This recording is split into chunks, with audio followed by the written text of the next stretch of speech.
November 29th, 1947, after a hotly contested debate, the United Nations decided to partition British-ruled Palestine into two separate states, one for the Jews and one for the Arabs.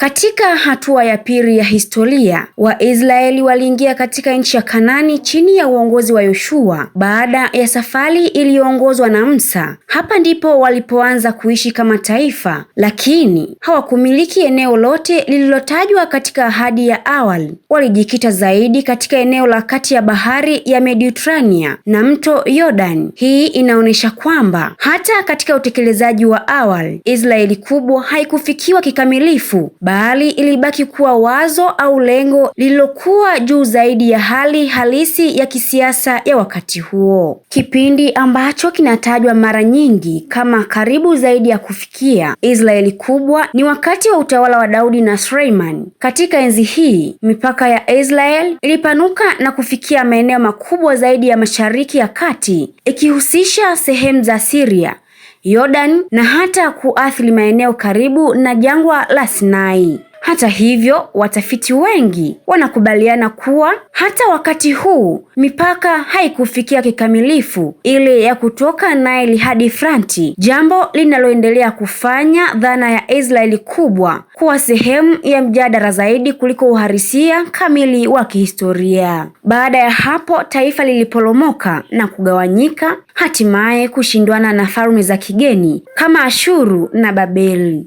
Kuanzia hapo, wazo la Israeli kubwa lilibaki zaidi katika maandiko, imani na matarajio ya baadhi ya makundi kuliko kuwa hali halisi ya kisiasa. Katika nyakati za kisasa, kuanzishwa kwa Israeli mnamo mwaka 1948 kulirudishwa mjadala huu, huku wengine wakilitazama taifa hilo kama mwanzo wa kurejeshwa kwa ahadi za kale na wengine kuiona ni swala la kisiasa lililohusiana moja kwa moja na mipaka ya kihistoria. Kwa mtazamo wa Israeli kubwa, mipaka inayozungumziwa mara nyingi ni ile ya kinadharia inayotoka mto Nile hadi mto Frati. Ikiwa ingetafsiriwa katika ramani ya leo, ingeweza kupita au kujumuisha sehemu za nchi nyingi za kisasa kama Misri, hasa eneo la sehemu za Lebanoni na Syria, pamoja na maeneo ya Iraq karibu na mto Frati. Hata hivyo, ni muhimu kuelewa kuwa hii ni tafsiri ya kidini na kihistoria, si mipaka inayotambuliwa rasmi kimataifa leo, bali ni wazo linaloendelea kujadiliwa katika nyanja za dini, historia na siasa.